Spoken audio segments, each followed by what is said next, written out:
The Packers have played their 4 quarters. Now it's time for the 5th quarter. How about those Brewers? Yes. We've become a baseball show. We are going to talk nothing about that debacle in Detroit yesterday. No, unfortunately, we will. You know, the Brewers won. Thank God for the Brewers. Brewers won 6-0, the equivalent of 2 field goals. Ooh, ooh, right down Too the soon? middle. Too soon? Yeah, You. lighten up on the guy, would you? Yeah. 31-23, the Packers fall to the Lions at Ford Field yesterday. It was an incredible day. I tweeted at halftime, that's the worst half of football I think I've witnessed, and I've witnessed 40 years of football with this team. But that might have been the worst in 40 years? No, that might have been a little harsh. I think Okay. I was shooting from the hip a little bit there. I mean, they were not dominated in that first half, and I suppose if they had been and it was 24-0, I would probably go that route. But we all saw what happened with Mason Crosby and the missed field goals. We all saw what happened with the other mistakes, punt off the back of Kevin King, penalties, spotty offensive play. Consider this, folks. The Lions scored 17 of their 24 points in that first half by marching all of 31 yards. Okay, Blunt goes in from the 1 after the muff. They go a yard on a Rodgers fumble and go nowhere and have to settle for a field goal. And after the second fumble, they went 29 yards for a touchdown. The other drive for their 24th point was 69 yards, and 60 came on one play to Kenny Golladay. Packers gave up just 260 in this game. Offense put up over 500, but the field position battle was a nightmare all day thanks to the mistakes and the special teams misses. 337-yard difference in field position. Packers' starting drive was their 21 average. Lions, their 46. Ooh, not good. That is impossible, almost impossible to overcome. We'll overcome tonight. We'll overcome an injury to our scheduled guest, Kentrell Bryce. Can't make it. He's in rehab with an ankle injury. Really felt bad when he told me this afternoon that he's got to go see the guys on the other side of Ridge Road over at the Packers Medical Taj Mahal. And so he's out. But Antonio Morrison, Packers' new linebacker, former Indianapolis Colt, going to be working his way down here this evening, and we'll visit with Antonio tonight. Alongside, as always, Matt Z. Hello, Matthew. Hello. All right. Yeah, not good. 2 up, 2 down, 1 even. How often has it happened in the NFL where you don't punt at all, you almost double up on yardage over a team, and you still trail by double digits for most of the game? McCarthy was ready for that today. He said since the merger, we're talking 1970, there have been 96 games where a team did not punt. Okay. And the team that does not punt wins 77% of the time. Makes sense. Makes sense. Packers have not punted in a game 4 times in the last 5 years. They are 2-2. Ooh. So what's going on? Well, they're not finishing with touchdowns, right? I mean, that's why Mason Crosby had so many field goals to miss yesterday, is they weren't finishing with touchdowns. And that's an issue. You've got to finish. You've got to get the ball in the end zone. But even with not scoring those, you're still putting yourself in a position to score, right? Right. And if Mason converts, you win that game. He left 13 points on that field. And I know it's tough to point the finger and get mad at Mason Crosby, but ultimately, he's got to do his job. There's no They kidding. did enough to win that game. He's not. Well, yeah, it got scramble time late, and this is another week where Rodgers puts up ridiculous numbers in the second half. Receivers go wild. Devontae was huge. The kids made some plays, but it was 24-0. Come on, and if Aaron starts pointing fingers at game plans again. I think everybody's going to wring his neck, me included. The guy is not playing well early in games. He's off target. He's loose with the football. That's 3 fumbles. 2 of them lost yesterday. Set up Detroit in what was a silver platter first half. So he's got to get better. And I know the bulky knee is a problem, but he is running around, bolting to the sideline, up the gut for a 4th down conversion. Yeah. So it's not like he is statuesque, Lynn Dickey-like back there. He is moving around. And the Lions sack quarterbacks are now at 17 on the year, and 10 of them are on extended plays where they flush the quarterback and chase him down. That's their modus operandi. They rush 3 or 4 only. Yep. They drop 7 or 8 in coverage. That's why Aaron was hanging on to it. That's why he was trying to force throws late in the progression. and he wasn't completing them very often. And that's a Matt Patricia defense. That's what he That did. is, yes. That's what he did with the Patriots. That was their style. You bring 3, you bring 4. Every now and then you blitz, but mostly run blitzes for that defense. And then you just put everyone in coverage and make the quarterback scramble or make mistakes. And the Lions certainly didn't wow me. Okay, No, not at all. I thought the defense held up okay, placed in at impossible situations on the 1, on the 29, all those types of things. Gave up a couple of plays in the air on some acrobatic grabs. Galladay was huge for them yesterday, but Tate certainly didn't hurt him. Kerryon Johnson, the running back, found the edge a couple of times. Nick Perry, hold that edge, please. But other than that, nothing spectacular from that bunch. So, but they're not making the big plays. They're not taking it away. They're not coming up with sacks. Oh, they got 3 when Stafford was flushed, but Blake Martinez, kind of spying, got 2. Ha-ha on a blitz, got the 3rd. The big fellas, Perry and Matthews, quiet again. Not that they didn't force some pressures, and on one of Matthews, and on Ha-ha's actually sacked, Clay really did disruptive job. But, so there's a lot of things going on with this team that's just not right. And you've seen the defense step up. I mean, they pitch a shutout. They can limit you to a field goal or a touchdown that's it in the second half. Should be winnable. I mean, I agree. You should win those games absolutely with this offense. But here's the glass half full. The Rams are good. The Chiefs are good. Yep. Maybe the Bengals are good. Everyone else is junk. I mean, junk 5 games in. No one is really playing good football. And so the Packers are in a position. I don't think the Bears are going to run away with the NFC North, even though they're sitting at 3-1, coming off a bye. So there's still a lot out there. Plenty of time to get right, but time's getting tight.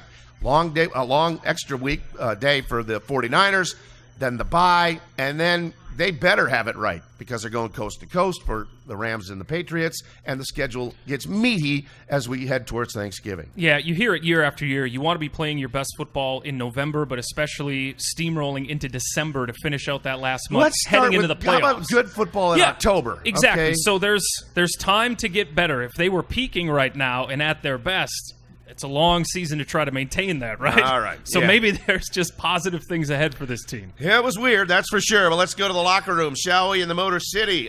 Best thing about the trip coming back was I got to the airport and saw that the Brewers finished the sweep. That was great. Got on the plane on time, and it got bumped up to first class, so that was really nice.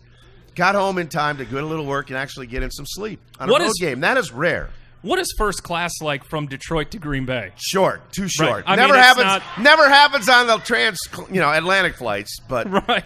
So I was first class for 40 minutes. I mean, big deal. We're not talking international first class. No, we got I know. reclining beds and I know, but it was still nice. That is nice. Best part of the day was getting home. All right, to the locker rooms we go. Mike McCarthy's team is off to an ugly 0-2 start on the road. Okay, that was a disappointing division loss. I think really, as you view the game, I think we just did too many things that we couldn't overcome. I thought our guys fought, made big plays. Obviously, to start, being down at halftime was obviously a hole that we couldn't quite dig ourselves out of. This isn't the first time. What was it, 20-zip Bears? Yeah. 24-0 Slow starts. Lions? That was a hole that Detroit head coach Matt Patricia gladly accepted for a second win, and both coming at home. Even when things, necessarily don't go the way you want them to go, and knowing that you still got that crowd behind you and they're still cheering and they're still making an impact on the opponent was a big advantage for us. So that was great to see tonight. I was glad that we gave them something to cheer about. Yeah, they cheered for sure. Special teams mistakes dug the hole early, and then there was the misery of Mason. All right, 41 wide left, 42 the right upright, 38 wide right, 56 a little short and wide right. PAT off the post. Good Lord. How many times has it happened in a game where a kicker hits both posts? I don't know, but he found them. Mason's misery lasted 59 minutes and 58 seconds. This one, unfortunately, was really bad, and going to have to really look at this one. And this one hurts a bunch. We left a lot of points on the field for this team. Disappointed in my performance, and this is. I look back, I'm thinking childhood, high school. This is definitely one of the worst. So bummed about that. Should be bummed about that, but he did knock through the 41-yarder at the gun, almost the gun. Yeah, gave them a desperation shot. Changed shoes, tried everything. The swing's the thing, and the swing wasn't there. Which he has said is not uncommon for him to bring multiple pairs of shoes to see which one feels right. Yeah, that happens a lot, especially when the footing is bad. But in the last 3 years, Crosby has missed 4 field goals, 4 field goals, 4 field goals. Misses 4 in one day. Unbelievable. It's just something I've never seen before from a kicker. Either. Yeah, it's just... Now, here's what's interesting. If this would have been a playoff game, and he had that performance, and the Packers are knocked out of the playoffs, are people calling for him to be fired, cut him, get rid of Crosby? No, I think people we got to go in a new direction. I think people have some sympathy with Mason. He went through a very rough year in 2012, came very close to being given up on. But he rebounded and has been solid since. He's the franchise's all-time leading scorer. I'll give him a week or two to shake this off. Absolutely. Come on, without much problem. He's been so good. And after every miss, he went to the sidelines, head in hands, and there were guys waiting for him. Aaron Jones, the running back, says, you know what, we've got his back. Just stick behind him. He's our teammate. He's our brother. And we've seen all that he's done for the Packers. So we can't turn our back on him now. He needs us the most. So we're going to be there for him. We have all the confidence in the world, and we still trust him. But in the moment... what are those guys on the sideline thinking? I mean, it can't immediately be, hey, we got to go hug this guy and cheer this guy up. I'm sure there's disappointment, right? Obviously, yeah. There's got to be that feeling of being let down. You got to. Do your job. I didn't see any bad snaps or bad holds. No, it looked okay. It looked okay. The operation, The operation. And it is a brand new operation with 2 rookies. You know, and he missed a PAT earlier. 52-yarder against the Vikes, could have won that game. So after the first miss, I wonder if there was just a sudden crisis of confidence or not. I'm not sure, but he's veteran enough, I think, to figure it out. All right, I think Mason will come around. Now, Rodgers was bummed too, rightfully so, with his 2 fumbles that turned into the final 10 points right before halftime. That's frustrating. We've been kind of a one-half team, one good half and one not-so-good half. I was a little off. I missed a couple I usually hit. If I hit Devontae on that first drive, he might score. On a crossing route, they dropped him. Yeah, we missed some opportunities there. Definitely disjointed game, not punting, putting up a lot of offense, and not winning the game. Strange. We'll talk more about what's going on offensively here as we work our way through. But Aaron was forced to wing it with 2 rookies playing a lot. No Randall Cobb, no Geronimo Alice's, but Marquez Valdes-Scantling and Equanimeous St. Brown came up with 10 catches. MVS found the end zone, and Davante Adams, who led the way with 9 for $140 on a bad calf with a touchdown. He was proud of the kids. Hell of a job. They stepped up and made plays. I mean, especially not having much game action. I mean, that's big. EQ at the end with a big play like that to get us 3 more. I mean, it didn't end up resulting in a win, but I mean, that's good for his confidence. That's good for him. That's good for the confidence between him and 12. So, that's beautiful. So the more reps they get, I'm sure the more comfortable they'll be and continue to make plays. Yeah, they made some plays out there. That is for sure. Valdes-Scantling, but made a nice grab in the end zone, wide open. Almost got the second one, trying to reach for it. Probably should have beat the defender at the 2 to get in. But there were some routes, and even in one play, it wasn't the kids, but it was Adams and Montgomery literally colliding across the field. Some of that was going on as they had some growing pains. But St. Brown, obviously huge play, catch and run late, showed some ability. And what hurts is when you get down 24-0, suddenly your second half, you have no running game, right? And then your passing game becomes a little bit more predictable at times. You don't have to worry about the run option. I mean, this team needs balance. Yeah. Especially if you got young wide receivers out there, you need that threat of a running game. They have balance until it gets away. That's what I mean, 24-0. Yeah, you cannot run the ball. You can't keep doing that to yourself. All right, well, to come from that far back, the defense had to make some big plays. But Nick Perry and company never could. Obviously, we made too many mistakes out there, a lot of missed opportunities. We didn't get off to a good start. So, you put all that stuff together, it just didn't turn out the way we wanted it to turn out. So, but they were the better team out there. They were the better team, I guess. They were. They won the ball game.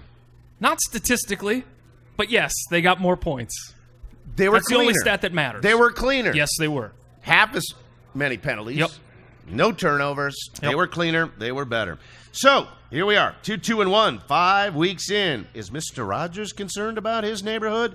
He wouldn't go quite that far. I'm going to say that I'm aware of where we're at, and we have to play better, myself included. We have to make the plays throughout the game, not just in crunch time, and I got to play better from the start. And I expect to, and I will, and we got to give our defense some more help. In short fields and special teams gaffes. We're not playing great in any of the three phases for an entire game.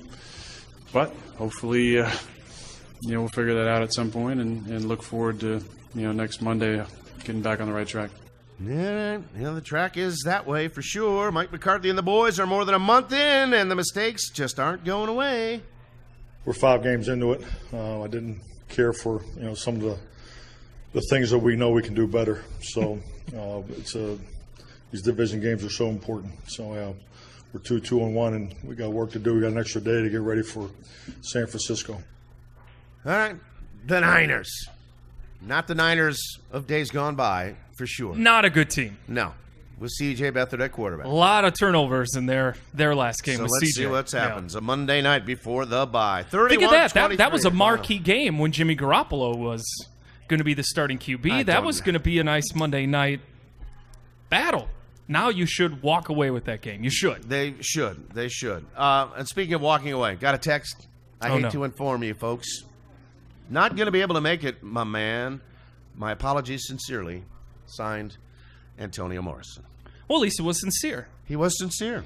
He is sincere about that. So and good to know that you're his man. I know. So, yeah. That's really. awesome. So, really. So, sorry about that, folks. But, hey, we'll have some fun. It happens. Got plenty of reasons for you to stick around. We're sending somebody to the Packers and Niners game for my friends at Robinsons. We're going to play the hot and cold play. I got my new era Packer hat to give away. Another edition of the 50 greatest Packer players of all time to give away. And Antonio's not on the list, by the way. And now, without a Packers guest, we can actually talk Brewers for the next 30 minutes. We could if we wanted to. All right, let's do it. Nah, but we're going to stick with the Pack. We are live from the Stadium View. We welcome our listeners from Sheboygan and Wausau, interviewers worldwide on the web. What's going on here at the View, Z? Well, Singo, my friend. All That's right. what's going on. Musical bingo every Wednesday from 6 to 9. They've got double bubble every Monday from 10 a.m. till close. Antonio Morrison's going to miss out on that. I know. That's how he was going to get paid tonight, with double bubble. And he's missing out on it.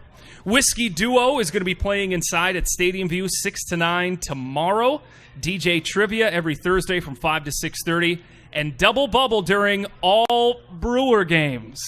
You don't just drink during Packers games. You got 4 more for sure. This is Wisconsin. Right. You drink during Brewers games, too. All right, when we come back. Watch him at the View. More on what's ailing the Pack. Tough day in Detroit. We'll talk about it when the 5th quarter returns right after this timeout. Live from the Stadium View Bar and Grill, here are Mark Daniels and Matt Z.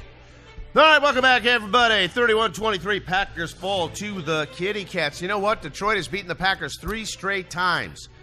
Anybody want to tell me the last time that's happened?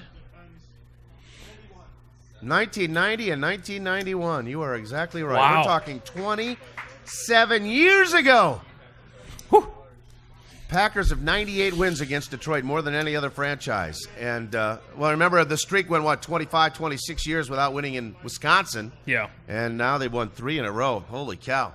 Well, they've been a bad franchise for quite some time. I mean, I guess that's not overly surprising. And a lot of that ran through the Favre and Rodgers years. So, well, I understand that. But they've also they haven't won a division since 91. Right. Unbelievable. That franchise. How many coaches have they run through?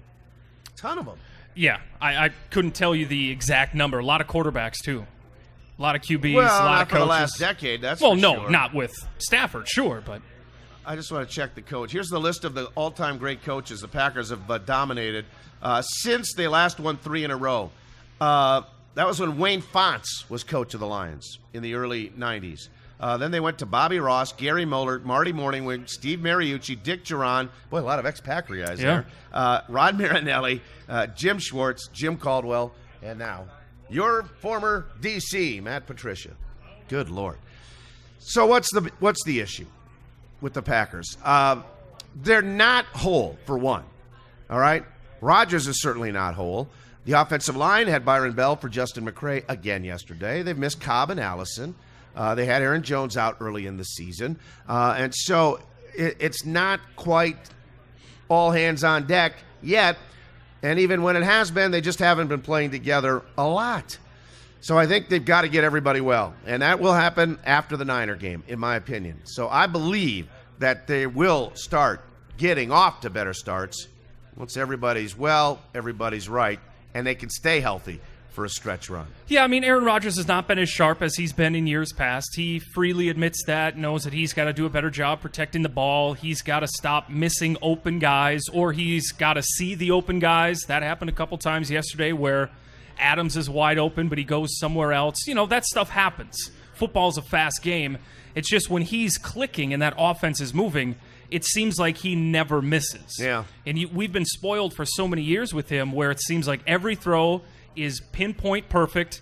It's between 5 defenders' hands going down the middle of the field and still somehow hits a guy in the numbers.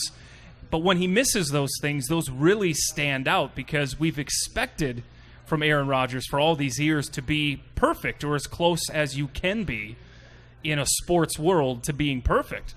And he just isn't right now. And I'm sure a lot of it has to do with his knee. And I agree. And he's really Adams reliant right now. And Davante is, I think, killing it. I really do. He went up against Darius Slay almost one-on-one the entire game. He was Slay great. Is a Pro Bowler, and it got out to a slow start. Slay was on him, covering him. Aaron had to go elsewhere. But as the game progressed and they really started opening things up, Adams was winning, beating Slay like a drum on those drag routes, sideline moves. Terrific effort. Granted, he probably could have pulled that one in down at the one late. That's an acrobatic catch. Yeah, it was a tough play, but 9 for $140 on 12 targets and a touchdown for now the 10th consecutive game for this guy. Clearly they're number one, like far and away their number one receiver. He's big, he's fast, he makes the catch, and he's good after the catch. Breaks tackles, good in the open field. He is at his best, in my opinion, 5 yards into the route. Yeah. Because he gets separation with his strength and his moves better than anybody on the team, without question. No, he's really good. And so it's not surprising, especially when you have a couple of young wide receivers on the field, an MVS and an EQ. It's no surprise you continue to look for a Davante Adams because you can pretty much guarantee he's going to be in the right place every time, right? Yep. So you look for him. All right. So what of the running game should we make of the running game? Now, Aaron Jones is this year's Jeff Janis, the people's champion. There is a clamor for Aaron Jones to get every snap in every game from here on out. The difference is Aaron Jones has shown success on the field more frequently than Jeff Janis ever did, outside of being a gunner, which he was excellent at on special teams. And a pretty fun afternoon in Arizona one day. Yes, flashes. I know. Where Aaron has showed us more than that. 7 for 40 for Aaron Jones yesterday, a 5.7 average, still very solid, busted off an 18-yarder. But Jamal Williams averaged 5.5, 6 for 33. And Ty Montgomery, who in my opinion should be the odd man out here. Let's go from 3 to 2 at least to increase the opportunities for Aaron Jones that route. But the Packers just, for some reason, really love Montgomery, who was targeted 3 times in the passing game and took a pass 23 yards, so a nice play there. That's why they like him. Oh, I definitely like him as a receiver coming out of the backfield more than I like him as a runner, straight up running back out of the backfield. Yeah, he's definitely got wide receiver skills. So that's where he came from. Jones and Williams each with 2 catches out of the backfield on checkdowns as well. So where should they go? McCarthy loves playing series by personnel groupings. Yeah. And I don't think it's going to change a whole lot.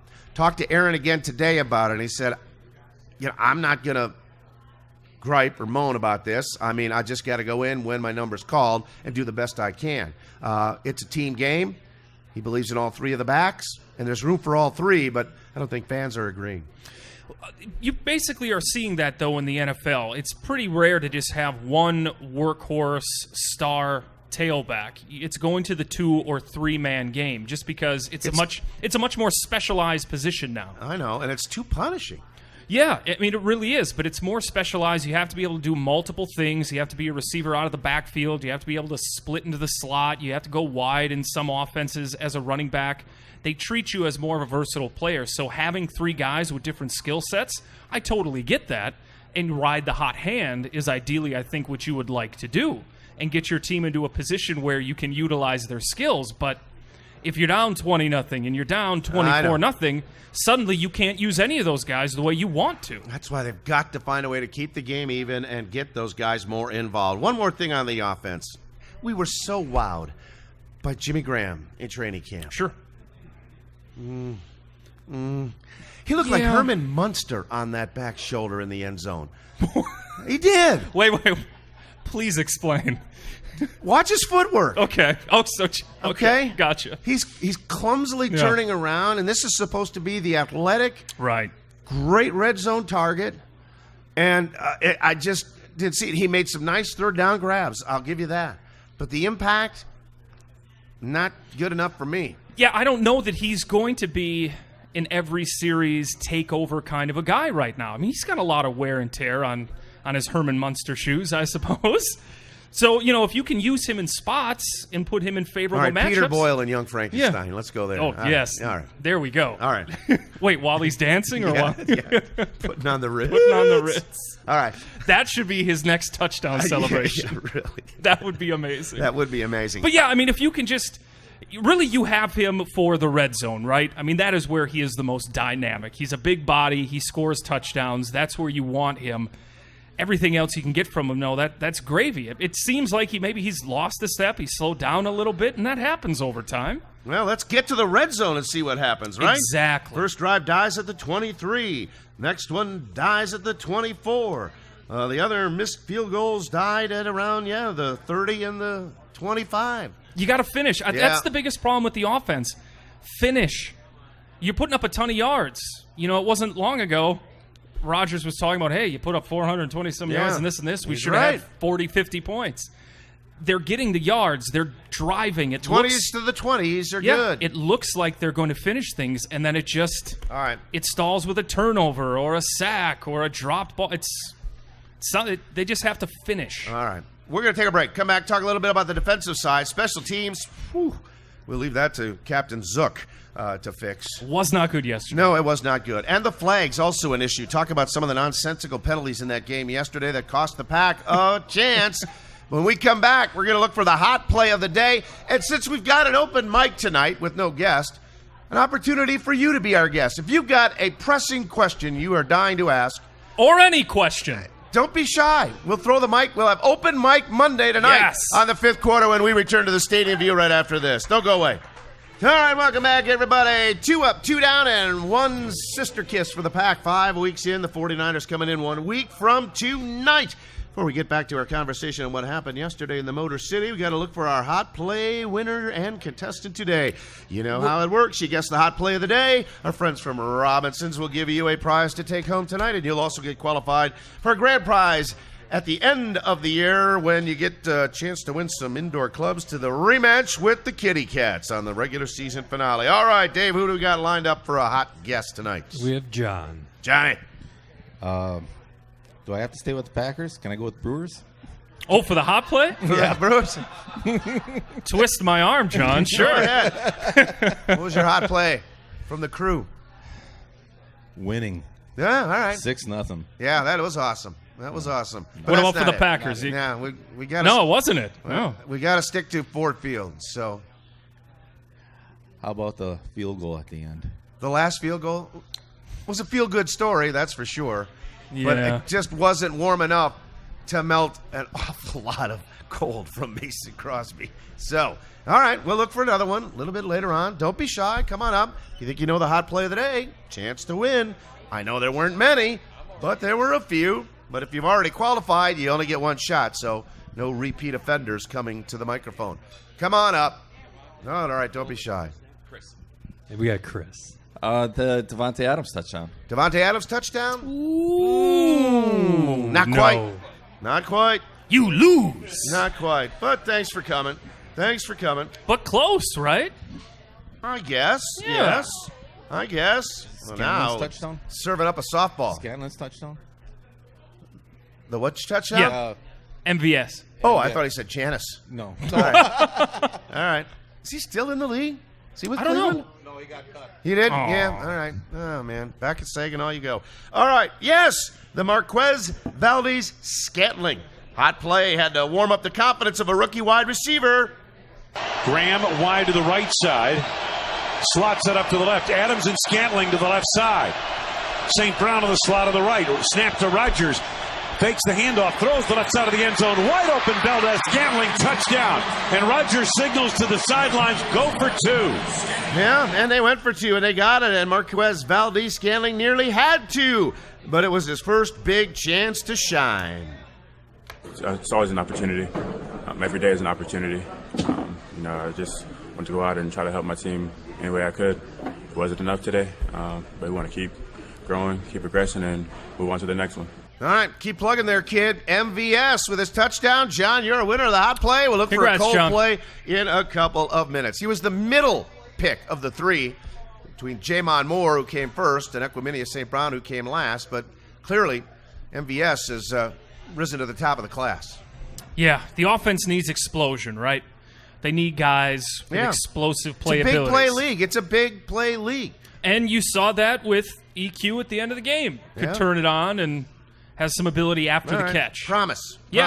But those guys have to learn the playbook, earn the trust. Yeah, they got to get Cabanellis. Get it to got it be second nature. All right. You're right. Yeah, Geronimo Allison's been having a great start to the year. All right, we got to go to the other side of the ball, and defensively, now we're getting back into this annual cornerback shuffle. Okay, Kevin King was bad yesterday. He had a terrible game. Bad. And he was even worse today because he got his lower lip all stitched up inside and out. He got stepped on right in the face. Ooh. And it was gushing. It was leaking bad. And so he tried to mumble his way through interviews today in the locker room, but it was tough. But he had a really bad day. The punt thing, swears it didn't hit him.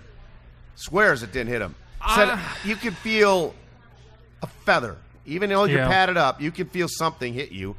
Swears it didn't hit him, but if it was called on the field that it hit the Lion first, it would have been held up.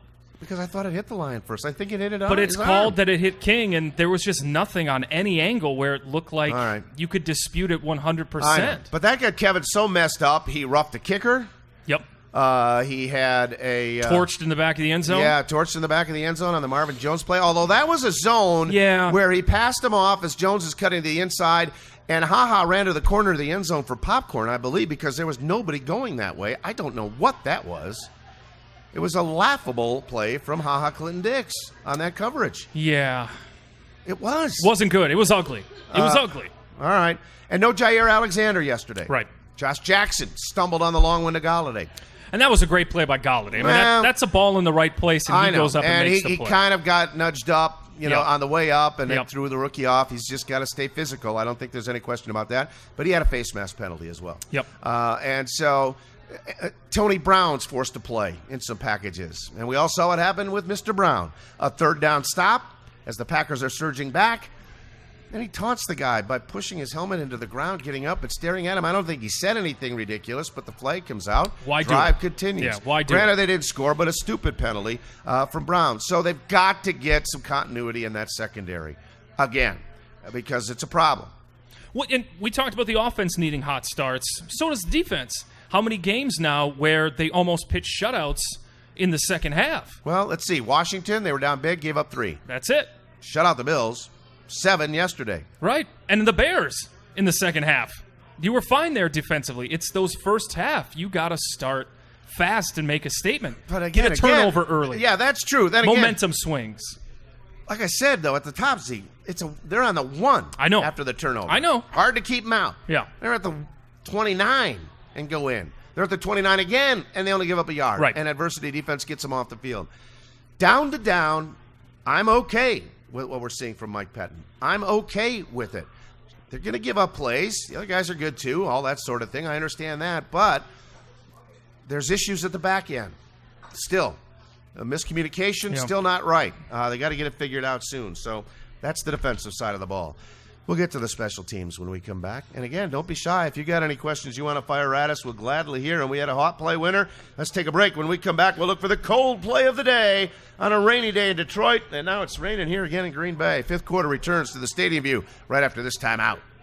All right, welcome back, everybody. A couple more segments to go after the Packers fall to the Lions, and the 49ers are coming. We had a hot play winner in time for Robinsons to give away our cold play package. You guessed the play.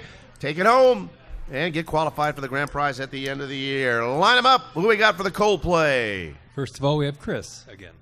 Hi, I think it might be cold plays with Mason Crosby's missed field goals. You've got 5 guesses for the cold play. Yeah. Easily the chilliest day of poor Mason Crosby's career. Any of the missed 4 field goals or the missed extra point will do. Mason in the locker room yesterday, as I said, stand-up guy, just never saw that one coming. Honestly, it just felt good in pregame. My warm-up was excellent, so just couldn't find the lines today. I just kept adjusting, and it just didn't. It wasn't going in. So disappointing. Obviously, being inside, how I've been hitting the ball. It's for me. That just feels like one of those days because I feel extremely good this year with how I'm striking it. So we'll get back to work and make sure it doesn't happen again. The most head-scratching thing is there was no weather. It's a dome. Yeah, I mean, if there was wind and rain and sleet, whatever, things like that, your footing is off. But you get perfect conditions when you're in a dome. That was what was the most head-scratching about his just inability yesterday to get locked in. Yeah, I don't know what to say. It was a mess. Yeah, it was just an abject mess for Mason. And again, we talked about his career. I think it's been really solid. Oh, absolutely. Everybody's got his back. We'll see how he responds. But this is a prolonged spot. It took Mike Zimmer, 2 weeks? Well, yeah. To fire a drafted kicker. Did you see the game? With one of the great quotes. That's easy when a guy doesn't have any resume. But for Mason Crosby, that's a long history of being excellent in this league. All right, but anyway, nice job, Chris. You got our cold play of the day, so you are in. But Mason's day was really the highlight of just an unbelievable day for special teams. We talked about Kevin King's play. Tramon Williams probably has to fair catch that ball. All right, and if you go into traffic and collide with a guy getting locked up in a block, I think you're going to get the benefit of a doubt on that sort of a situation. So make the fair catch. Ty Montgomery's kickoff return, beautiful run back. Yeah, the hold. And Josh Jones, now he got that ball on the right numbers and took it to the right sideline, and Josh Jones is blocking the left gunner. He is 30 yards across the field and 25 yards behind the play. Yeah. Absolutely no reason to hold. And if you're wondering why we're not seeing more Josh Jones on the field, that's why. It's just not very smart. Got caught, and it comes back. They were offside on a kickoff. They changed the rules this year where you stationary start at the line. It's got to be impossible for you to go before the kicker kicks the ball. Yet the Packers did. Yeah, that should never happen. That's just a lack of mental focus, right? That's just one of those little things where you still have to pay attention. You can't just take it for granted. You have to be locked in for 60 minutes. Unbelievable. Special teams were really tough, and I think they have been fairly good all year, and in the last couple of years under Ron Zook. There were no punt returns, obviously. The one kickoff return came out, kind of squirted out to the 30, but that was it. The rest were all I think Scott's doing okay, in my opinion, as a rookie punter. Yeah. When he gets a chance to punt. Right. Had the day off yesterday, although he was holding for 5 kicks, I think, 6. So, but yeah, it was a very bad day. And the penalties are a problem. 12 for a $112. But no roughing the passers, which is good. They've gotten that out of the way. Has anybody been called for roughing the passer in the last 2 weeks in the NFL? I don't think so. It does seem like... Has there been? All right. I'm sure it's happened, but it does seem like it's slowed down, right? I think they just told the officials, let's calm down here on this. And I think it was because they were just getting such bad press. Yeah. And when it kept happening to Clay Matthews, it was all right. Now it looks like we're targeting this guy. Let's save it for the really ugly hits. Yes. Late throwdowns, everything else. The stuff Matthews is doing. And that ultimately is the way, as a fan, you want to see that play out. Is okay, maybe overreact at first, but then realize you're overreacting. Chill out on those calls. Let the guys start playing, and just save it for the egregious, over-the-top type hits. But 55 penalties now in 5 games. It's not great. Not good. Not great at all. They're way up there. It's a runaway train on the laundry, so they're going to have to get that figured out. Combated penalties, your pass interference, your holds, things like that are understandable. It's the pre-snap penalties and taunting. The taunting. Yeah, those types of things. Got to go away, or it's clean going that to up. Really derail the pack. So, done with Detroit. Update on the NLDS. Dodgers 3, Braves 2, top of the 6th. Go Dodgers, Braves. Yeah, we want the Braves to win. Send this to 5. to tax both those teams before they come to Miller Park for Game 1 of the National League Championship Series, folks, on Friday. If the game goes to a Game 5, Kershaw is going to pitch for the Dodgers on Wednesday. So the Brewers won't see them until they sweep, right? Yes. Maybe don't have to see them at all. So we want the Braves to win, absolutely. Push this thing to 5 games. But what a fantastic story. This is all a little too soon. We thought they grew up too quick last year to get into contention and miss the playoffs by 1 game. Yes. And David Stearns, who's about the age of my daughter, I think he's 32. Yeah. He's young. Yeah, real young. But he learned the Houston way of doing things. And Houston built and drafted and developed and got there rapidly. Yep. And won it all. And now Stearns has learned his lesson, has made very shrewd veteran moves for that clubhouse down the stretch in the second half. He said, forget going after starting pitching at ridiculous prices. Yep. And said, let's build a bullpen. And look what the strength of that team is. It absolutely is. And that's the way you've been seeing baseball trend the last few years when you get to playoff times. You could probably say it started with Kansas City, but that was a team where if you can get 4 innings out of a starter, you come in with... Do they even count complete games anymore? Is that an official stat? It's very rare. It's rare. It's rare that Brewers starters factor in decisions now. You know, it's very rare that those guys factor in a decision because they're only asked to go 4 innings, maybe not even go a complete 5, so you don't technically qualify. So Chacin's 15 wins in the regular season is like Mickey Lolich. He was the only guy we had that had 10 or more wins as a starter. Yeah. The next guy was Chase Anderson with 9. Yeah. And that's because your bullpen factors into so many wins. And this bullpen is excellent. The starting pitching with Chacin and Miley is sneaky good. Yes. Everyone is overlooking that fact. 3 runs in the last 4 games. The tiebreaker and the 3-game series. That's just unbelievable. 28 innings against the Rockies. They scored in 1 of those team that innings. averaged about 8 runs a game. And that was 2 runs. Stupid. That's it. Yeah. Otherwise, shutout baseball. And how about Yelich? Christian Yelich, you're going to be your National League MVP. Clearly. He became my favorite Brewer in May. Okay, I just love the way he plays baseball. Yeah, he's great. And he has not disappointed at all. Fantastic kid, unbelievably humble, and he is really good. The epitome of being a we guy, a team guy, never a me guy. I truly believe he didn't even realize some of the stats he was putting up in September. Yeah, they had to remind him. Yeah, that's your first Grand Slam. Oh, that's your first cycle. Well, that's your second cycle. He's just in the moment and playing baseball. He is so good. And you mentioned David Stearns, GM of the year. I mean, what he's done to overhaul that roster. And traded the top prospect in Lewis Brinson. What did he hit this year, Z? Yeah, right. 199 for the Marlins. Under 200. And you got a batting champion out of the deal for the next couple of years. Wow. You bring in Yelich, you bring in Kane, you bring in Chacin, you bring in Miley, Eric Kratz, an extremely underrated pickup. Curtis Granderson contributing, Gio Gonzalez contributing in September down the stretch. He's made so many moves that no one on the national scene even cared about. And they all pay off for this team. He's finding the right guys. They all did something at least once down the stretch for a team that has now won 11 straight and will host the National League Championship Series as the best team in the National League.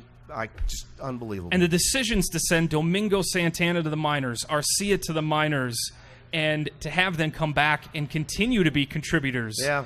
He just pushes all the right buttons. Been fun. It's uncanny. This is a special season, and let's hope they keep How riding special? this thing. This has got to be the Brewers' year, ladies and gentlemen, for they clinch a playoff spot at Busch. Right. All right. They take the first 2 playoff games at Miller, and then they win a series at Coors. Yeah, it's a beer. It's a beer Busch, series. Miller, Coors. It's beer. All right. This is Wisconsin's year for baseball. It has to be. Gotta be. It's a beer year. Fear the beer. We're going to take a break. When we wrap up, we're sending somebody to the Packers and the 49ers. Glad you signed up tonight. We'll make it worth your while. We'll wrap the show up right after this timeout. We now return you to the 5th quarter, live from the Stadium View Bar and Grill. Here are Mark Daniels and Matt Z. All right, welcome back, everybody. Thanks for hanging out with us tonight. Again, apologize for Kentrell Bryce's bum wheel and Antonio Morrison's late cancellation with apologies. So I appreciate you hanging in there. A couple of other quick notes. The Packers are in the same boat as the Cleveland Browns, 2-2-1, and the Minnesota Vikings, who held off the Eagles. Super Bowl champs are not very good. The Eagles are a mess right now. Yeah, they are a mess right now. So the Vikes are 2-2-1. The Bears are off the bye. Drew Brees can become the all-time passing yardage leader tonight, past both Peyton and Brett Favre. Good for Drew. One of the Great for greatest Drew guys Brees, ever. My daughter went to college in New Orleans, and one of the first people she actually ran across was Drew Brees and his wife at the zoo. Really? Yes, and they became in touch. And he's just a classic. He's just a classically good guy. Well, that's awesome. Yeah, that was kind of neat. Very cool. Did he go to your daughter's wedding? No, he did not. Oh, okay. No, he did not. Sorry. All right. He was in a mini camp, I believe. Rookie quarterbacks went 4-0 yesterday. First time that's ever happened. All four of those rookies starting Baker, Darnold, Jones, Rosen, and Allen. All won games yesterday. Silly. It's a young man's game. It's a young man's game. Yeah, and it's turning And me it could old in a also, hurry. point towards And those games like yesterday will sloppy get me. play too early in the season. All right. Well, let's see what they can do here with an extra day to prepare. 49ers are coming in next. They're not very good. With Kyle Shanahan, they had big hopes with Jimmy Garoppolo until the ACL tear. C.J. Beathard and the Niners. A week from he was tonight. bad Fifth yesterday. quarter will be next Tuesday night, obviously, Right. the day after. And I'll get somebody by the collar and drag them over here for sure. I guarantee you that. So, who's going to the Packers and Niners? Thanks to our friends at Robinson's. Chris Lesperance. Chris Lesperance. Is that our Coldplay guy, too? Little double dip. Is it? Nice. Going to the ball game. Appreciate you coming out. We got some much more to give away, so don't go away. For Matt Z, I'm Mark Daniels. Thanks for coming out, everybody. We'll see you next Tuesday night. So long.